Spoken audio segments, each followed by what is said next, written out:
All right, good evening, everyone. Welcome to this week's edition of Meditations from the Mound, a weekly devotional service that we do at the Chestnut Mound Church of Christ in Chestnut Mound, Tennessee. My name is Charlie Lefevre. I'm one of the ministers there. And this week I thought we would talk a little bit about a passage that is found in Matthew chapter 5 that is often referred to as going the second mile. You know, in Matthew chapter 5, 6, and 7, it's often referred to as the Sermon on the Mount, one of Jesus' greatest sermons that he ever delivered. And so for us to understand and break this down a little bit, and that I think that's key as Christians, is to understand why this passage is in here, why Jesus wants us to understand about going that second mile and what it truly means to go the second mile. I want to begin before I actually read in the passage. And I want to tell a story real quick that I've followed recently on the NFL. There is a player for the Green Bay Packers. He's a running back. His name is Aaron Jones. He's the starting running back for the Green Bay Packers. And, you know, he has just been a really good running back. He's had a really good few years ever since he took over as the starter. Well, just this past April, his father passed away. His father passed away due to some complications after he contracted COVID-19. As a way to honor and remember his father, Aaron Jones, the running back, had a necklace made. And in the necklace, there's a little container that contains some of the ashes of his father. And he wears it in games. He wears it all the time. It's an honor to his father. It's a way that he remembers him. Well, just a few weeks earlier this season, in one of their games, they were playing the Detroit Lions, and he had lost the necklace. The necklace had come off during the game, and he was devastated. He had lost he had lost the remains of his father. He had lost what was close to him and how close he was to his father, and he had lost that. And so he'd done everything he could to possibly try and find it. He looked all over. Well, one of the trainers for the Green Bay Packers happened to find it at about 2 o'clock in the morning. It was roughly around 2 o'clock in the morning, and he found the necklace, and the next day at practice, he gave it to Aaron Jones, and Aaron Jones was so grateful.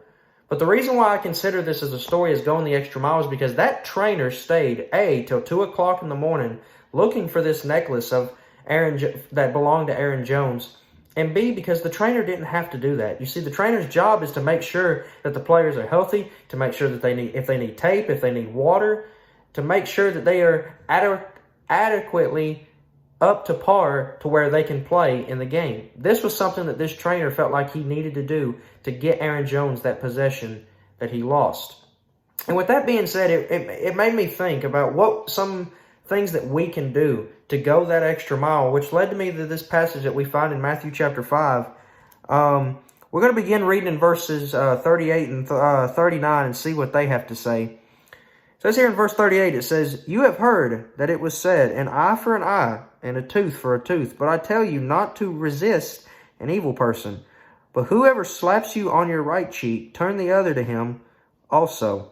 So in verse 38, you know, this is a phrase that everyone has heard from the time of the beginning of time, honestly.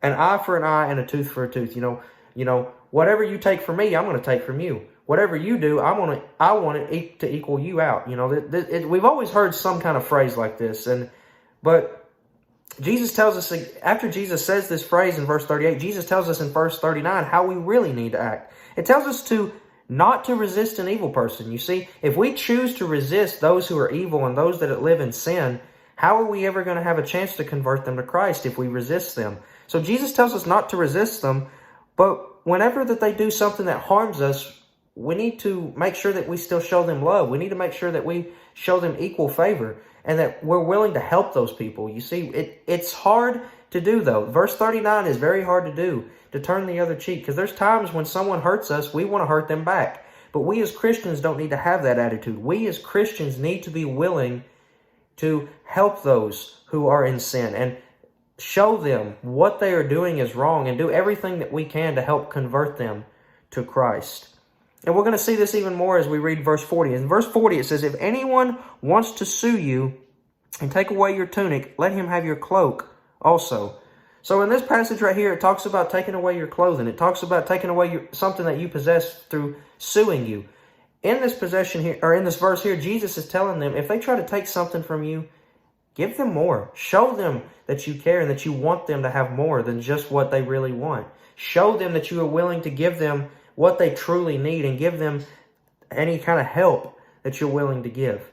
Jesus is telling us here in verse 40 that we need to be willing to sacrifice some things for others to have gain. We need to be willing to have sacrifice so others may gain. Because ultimately, as Christians, we want to do whatever it takes to lead others to Christ. And by doing this as an example, by showing our humility and being able to do this, more people will come to Christ. And then finally, in verses 41 and 42, it says, "And whoever compels you to go 1 mile, go with him 2. Give to him who asks you, and from him who wants to borrow from you. Do not turn away." In verse 41, it says, "And whoever compels you to go 1 mile, go with him 2. Have you ever, if for those of you that enjoy running, I used to run when I was in high school. I don't run now because I have no physical reason to run.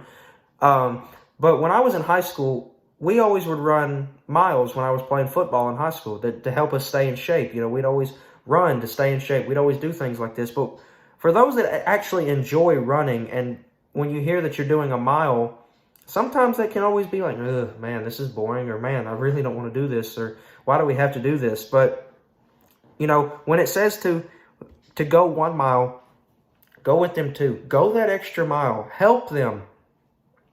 Show them that you truly care. Go above and beyond the call of duty. It's not just about, running just to make yourself satisfied. It's about trying to be better. And you see this in athletes. When athletes are training, they're not training to do the bare minimum. They're training to get as much as they can so they can be better than the guy across from them. It doesn't matter what sport it is. You see this in politicians. They train, they practice, they campaign, they do as much as they can so that they can get more people's votes. If they try to just do the bare minimum, they're never going to win the office that they're running for. Actors and actresses, you see this in them as well. You see, they practice, they study, they learn the role as much as they need to so that they can get that role and ultimately become better actors and actresses and get the show and be in that movie that they want to be in. Because if they just do the bare minimum when it comes to reading the script and when it comes to practicing the character and doing all of that to be prepared, they're never going to get that role. They always go above and beyond. The same way that we need to go above and beyond when it comes to bringing others to Christ. And then finally, verse 42, as it said, "Give to him who seeks, give to him who asks you, and from him who wants to borrow from you, do not turn away." You see, when people ask us for help, we need to be willing to help. We can't turn away from them. We have to show them that we want to help. And you see, when people ask us for help, if we turn away and we show them what a Christian is not supposed to do, then ultimately they won't want to be a Christian. If they find out that where we go to church, then they'll realize that the church isn't what they say it is. The church talks about they're willing to help people and all of these things, but when I was in need, I couldn't get no help. You see, Jesus is telling us here in this passage ultimately to do so much more than just the bare minimum. That's ultimately what he's telling us here in these 5 verses that we've read. Don't do the bare minimum. Go above and beyond that call of duty. Go above and beyond what you are called to do, because it will help others and will make others realize that that's what Christ wants. He wants us to be at our best. He wants us to be our best, not the bare minimum. He wants us to be better than our bare minimum. He wants us to do what is best for him. He wants us to do what is best for the lost souls, his people, his kingdom, and ultimately for us. That way, when we inherit the kingdom of heaven, if we are found worthy, that we can be proud of that. You see, doing the bare minimum won't get you to heaven. Going above and beyond will get you to heaven. And that's what Jesus is trying to point out here in this passage. This little passage that he gives here is that if you want to ultimately go to heaven, you have to go above and beyond the call of duty. And there you go. That's your lesson for this week. Go above and beyond. Find opportunities this week to go and above and beyond the call of duty. If you see somebody in need, if you see somebody on the side of the road with a sign that says that they need food or they need money or however it may be, stop and give them money. But don't just give them, don't just give them $5. Give them enough to where they can actually get something to eat. If you see people who are having a hard time loading their groceries, go over there and just help them load their groceries and then take their buggy back. Don't force them to take the buggy back. If you see somebody in need, help them. That's the challenge for this week. That's not just the challenge for you. that are listening, that is also the challenge for me to get better at that, to get better at going above and beyond the call of duty. Because if I'm being honest, I think every Christian and every person who is not a Christian can work on doing better at going above and beyond the call of duty. I want to thank everyone for tuning in. It's an honor to keep doing this every week. I'm grateful that we have the technology and the means to be able to do this every week. I'm glad. We're hoping that these lessons are helpful. We're hoping you guys find a lot of good lessons and a lot of good personal application that you can take from these lessons. And hopefully, you guys are doing them and making the world a better place. I know things are still crazy in the world right now. One day it's this, one day it's that, but just continue to stay safe, stay healthy, and stay happy, and just keep doing God's word and keep going above and beyond the call of duty. And then ultimately one day we will hear that phrase, "Well done, thou good and faithful servant." If there's ever a need that you have, please feel free to contact the church. We're willing to help out in any way that we possibly can. We can do a lot of things together, and that's including helping those. We're willing to do what we can to help. So please, if you ever have a need, though, don't hesitate. Contact someone at the church, and we will get back to you as soon as we possibly can. That's it for me. Again, I appreciate everyone for tuning in, and hopefully everyone stays safe and stay healthy. Thank you, and God bless.